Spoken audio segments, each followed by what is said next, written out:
ನಮಸ್ಕಾರ ಎಲ್ಲರೂ, ಹೇಗಿದ್ದೀರಾ? ಇವತ್ತು ನಾವು ನಮ್ಮ ಮನೆಯಲ್ಲಿ ಸಂಡೇ ಸ್ಪೆಷಲ್ ಎಗ್ ಬಿರಿಯಾನಿ ಮಾಡ್ತಾಯಿದ್ದೀವಿ. ಇಷ್ಟನ್ನು ರೆಡಿ ಮಾಡಿ ಇಟ್ಕೊಂಡಿದ್ದೀವಿ. ಅಕ್ಕಿ ನಾವು ಇವಾಗ 2 ಪಾವ್ ತೊಗೊಂಡಿದ್ದೀವಿ.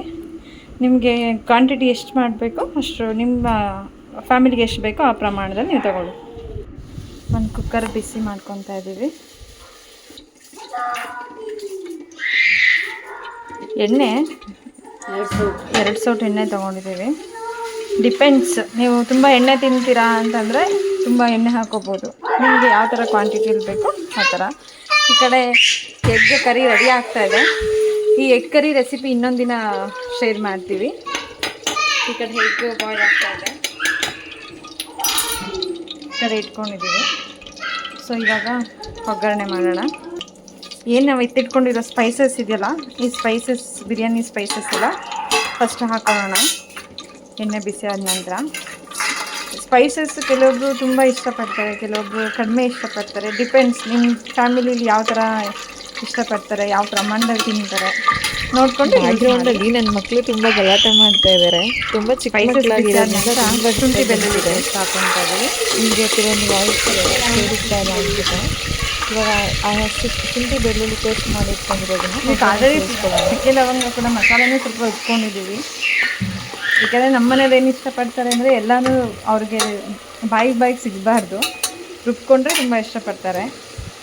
ಸೊ ನೆಕ್ಸ್ಟು ಈಗ ಹಸಿಮೆಣಸಿನ್ಕಾಯಿ ಹಾಕೋಣ. ಚೆನ್ನಾಗಿ ಫ್ರೈ ಆಗಲಿ. ಅದು ಘಮ ಬಿಟ್ಕೋಬೇಕು. ಘಮ ಬಿಟ್ಕೊಳೋದು ಗೊತ್ತಾಗುತ್ತೆ ನಿಮಗೆ ಆಗಿದೆಯಾ ಇಲ್ವಾ ಅಂತ.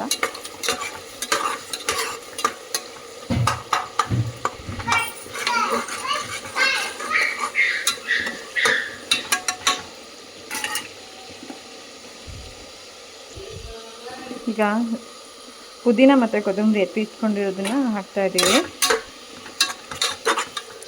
ಇದೊಂದು 2 ಮಿನಿಟ್ಸ್ ಫ್ರೈ ಆಗಲಿ. ಇವಾಗ ಆಲ್ಮೋಸ್ಟ್ ಆಗಿದೆ.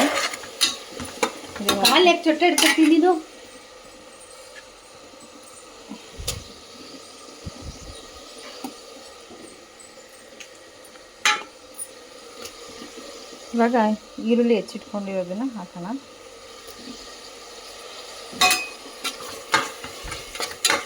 ಅದು ಚೆನ್ನಾಗಿ ಬಿಟ್ಕೋಬೇಕು, ಎಣ್ಣೆ ಬಿಟ್ಕೋಬೇಕು. ರುಬ್ಬಿಟ್ಕೊಂಡಿರೋಂಥ ಪ್ಯೂರಿನ ಸೇರಿಸ್ಕೋಬೇಕು. ಟೊಮೊಟೊ ಮತ್ತು ಕೊತ್ತಂಬರಿನ ರುಬ್ಬಿಟ್ಕೊಂಡಿದ್ವಿ, ಸೇರಿಸ್ಕೊಂಡಿದ್ದೀವಿ. ಅದು ಚೆನ್ನಾಗಿ ಫ್ರೈ ಆಗಬೇಕು. ಟೊಮೊಟೊ ಎಷ್ಟು ಚೆನ್ನಾಗಿ ರಸ ಬಿಟ್ಕೊಳುತ್ತೋ ಅಷ್ಟು ಚೆನ್ನಾಗಿ ಬಿರಿಯಾನಿ ಆಗುತ್ತೆ. ಎಣ್ಣೆ ಬರಬೇಕು. ಅಮ್ಮ ಒಂದು 35 ವರ್ಷದ ಎಕ್ಸ್ಪೀರಿಯೆನ್ಸ್ ಇದೆ ಅವ್ರಿಗೆ. 35 ಎಷ್ಟಮ್ಮ? ಎಷ್ಟು ವರ್ಷ ಅಮ್ಮ? 56. 50 ಅಲ್ಲ, ಅಡುಗೆ 35. ಅಡುಗೆ 35 ವರ್ಷದ ಎಕ್ಸ್ಪೀರಿಯೆನ್ಸ್ ಅವ್ರಿಗೆ. ಮದುವೆಗಿಂತ ಮುಂಚೆಯಿಂದಲೂ ಅಡುಗೆ ಮಾಡ್ತಾಯಿದ್ದಾರೆ, ಇವಾಗಲೂ ಅಡುಗೆ ಮಾಡ್ತಾಯಿದ್ದಾರೆ. ನಾನು ಎಷ್ಟೊಂದು ಅಡುಗೆಗಳ್ನ, ಸುಮಾರು ಅಡುಗೆಗಳ್ನ, ಕೆಲವೊಂದು ಟಿಪ್ಸ್ಗಳನ್ನೆಲ್ಲ ಹೇಳ್ಕೊಡ್ತಾ ಇರ್ತಾರೆ.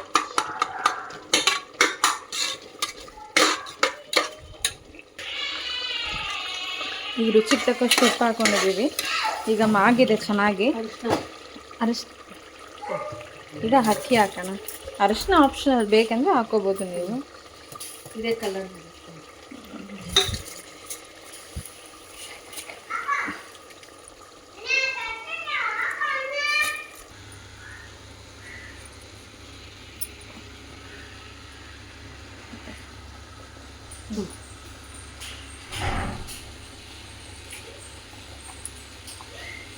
ಮೊಟ್ಟೆನ ಹಿಂಗೆ ಈ ಶೇಪಲ್ಲಿ ಕಟ್ ಮಾಡಿ, ಕೆಲವೊಬ್ಬರು ಇದಕ್ಕೆ ಎಣ್ಣೆ ಫ್ರೈ ಮಾಡ್ಕೊಂಡು ಹಾಕ್ತಾರೆ, ಉಪ್ಪು ಖಾರದ ಪುಡಿ ಹತ್ತಬೇಕು ಅಂತೇಳಿ. ನಾವು ಹಾಗೇ ಹಾಕ್ತೀವಿ. ಕೆಲವೊಬ್ರು ಅವರು ಟೇಸ್ಟ್ ಡಿಪೆಂಡ್ಸ್.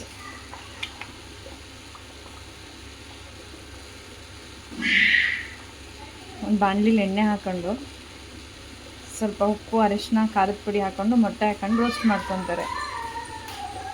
ಬಟ್ ನಾವು ಹಾಗೇ ಹಾಕ್ತಾಯಿದ್ದೀವಿ. ಈಗ ಚೆನ್ನಾಗಿ ಕುದ್ದಿದೆ. ಈಗ ನೋಡ್ಕೊಂಡು ಎಲ್ಲ ಚೆನ್ನಾಗಿ ಕೂಡಿಸ್ಕೊಂಡು ಲಿಡ್ಡನ್ನು ಕ್ಲೋಸ್ ಮಾಡ್ತೀವಿ.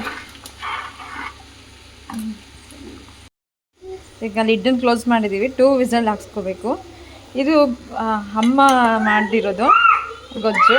ಅಮ್ಮನೇ ಹೇಳ್ತಾರೆ ರೆಸಿಪಿನ. ಹೇಳಿ ನೀನು. ಏನೇನು ಹಾಕಿದ್ರಿ ಅಮ್ಮ? ಶುಂಠಿ, ಬೆಳ್ಳುಳ್ಳಿ, ಕಾಳುಮೆಣಸು, ಕೊತ್ತಂಬರಿ ಸೊಪ್ಪು, ಹ್ಞೂ ಆಮೇಲೆ ಒಣಮೆಣಸಿನ್ಕಾಯಿ, ಆಮೇಲೆ ಕಾಯಿ, ಆಮೇಲೆ ಆಮೇಲೆ ಇದು ಹುಣಸೆ ಅಂತ ಟೊಮೊಟೊ ಹಾಕಿಲ್ಲಲ್ಲ, ಈರುಳ್ಳಿ, ಕೊತ್ತಂಬರಿ, ಹ್ಞೂ.